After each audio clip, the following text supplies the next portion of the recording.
A Trip Through Hell. An Amanita Muscaria trip report by Atrocitic. Posted to Erowid.org, March 2nd, 2011. I'm writing this the day after my experience, so it's still very fresh in my mind. I'm going to give as much detail as humanly possible. For those who don't wish to read that much, the short version is never take Amanita Muscaria without a sitter, no matter how experienced you think you are. I had an entire Sunday with nothing to do, so I decided to finish off what was left of my Amanita Muscaria caps. This would be my 5th time taking Amanita. I thought I was prepared, and was proven very wrong. I had ordered Washington State grade A++ dried caps from a reputable online retailer a few months prior, and my first 2 experiences were with this. 2 medium caps for a nice buzz, lasting about 6 hours, 4 medium caps for a stronger high, lasting 10. They were quite pleasant, aside from the occasional muscle twitch with the stronger dose. So, I decided to try the Latvian grade A+ caps from the same seller. The Latvian caps were not nearly as potent as the Washingtons, and I was quite disappointed. 2 medium caps did nothing. 4 medium caps gave me a light buzz for about 2 hours. I decided that I would finish the Latvian caps and the Washington caps all at the same time. 4 small medium Latvians and 4 small medium Washingtons. So, I was expecting about the same high I experienced with the 4 medium Washington caps previously. I'd estimate that this was about half an ounce altogether, maybe 20 grams at most. Note that for all of my 5 experiences that I had, I ate similar food in similar quantities, a light lunch consisting mostly of grains like pasta and bread, and I did this about 30 minutes before consuming the caps. I experienced no nausea whatsoever, as some others have reported doing so. About 1 to 2 hours after consumption, the caps began to set in, as usual. Started with a feeling of my body getting lighter, then my vision started to be affected, and it was difficult to focus on details. The effects increased, as they had previously, for about 4 hours. At this point my vision was clicking on and off, as if someone was flipping a light switch every second or so. I'd experienced this before with the stronger dose of Washingtons, but this time it was a bit more intense. It was difficult to focus on the TV, so I decided I'd have to take a nap until my vision returned. There wasn't much else I could do at that point, to be honest. As I stood up to go to bed, the effect suddenly became much more intense. Instead of a light switch flipping on and off every second, it had become a very rapid strobe. I could barely see where I was walking. Then, the effect changed. Now I was getting a still image smaller than what it should be, as if I was looking through binoculars backwards and it was rapidly zooming towards me. This repeated over and over again with the same image, because I was standing still staring off into space, and it increased in speed with each repetition. Then it felt like I was repeating the same moment over and over and over again, as if time had begun to repeat itself, rather than just the image zooming at me. It was by this point that I had completely lost my mind. I came to the sudden realization that I was in hell. But hell was realizing that your entire life up until that point is nothing but a false memory, and that you will continue to experience that moment forever, and it would always be fresh. Nothing that I thought I did in life mattered, and it made no difference which choices I made, because ultimately, at some arbitrary and anticlimactic moment, I would realize I was in hell, and that I would repeat my life over again from the beginning, without this knowledge I had suddenly acquired. Oh God. Oh my God, I'm in hell. I'm in hell, aren't I? I screamed out. I'm an atheist, so I don't believe in a God, or hell, or eternity. The horror faded briefly, but it was quickly replaced by something that, to me, was somehow more believable and even more terrifying. The next part is very difficult for me to describe without a diagram, but I will do my best. I felt like my consciousness floated out of myself, and looking down, I could see what I interpreted to be the universe. It was a vertical loop, like a roller coaster track, and I was above it observing the whole thing.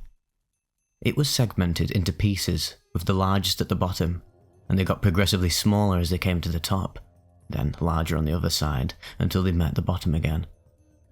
The very bottom point was my birth, and the largest segment was my life as I thought I'd experienced it up until now. Each segment was my life again, starting at my birth and ending with the moment I realised I was in hell. The size of each segment corresponded to the speed at which I lived it, such that as I came around the loop, my life sped up each time I experienced it until I reached the top. Then it began to slow down again with each lifetime. I had already repeated my life several times over, and now I was at the top where I could observe everything. The universe was nothing but my consciousness in this infinite loop. I was the only thing that truly existed right now, and I was doomed to live out a pointless imaginary life over and over again for all of eternity, peaking at a moment of truth, loneliness and sheer terror, then returning to ignorance to repeat the cycle again. I began screaming uncontrollably. It goes on like this forever. Fuck. It actually never stops, does it? It's actually going to go on forever. This was worse than any nightmare I'd ever had. I have no idea how long I continued to scream, but my throat was sore the next day. Well, as if that wasn't enough. For some reason I thought I could control what was happening in this moment as it repeated. I could make things better for myself, I felt, by choosing to repeat a happy moment over and over again, instead of realising I was doomed for eternity. So I tried to imagine I was doing something fun, but it didn't work. It wasn't enough to imagine it. I had to actually do it. Since I believed nothing mattered now, and that the outcome would always be the same no matter what I did, I had no fear of death. I was sort of already dead. I had no concern for the well-being of others. They were just figments of my imagination.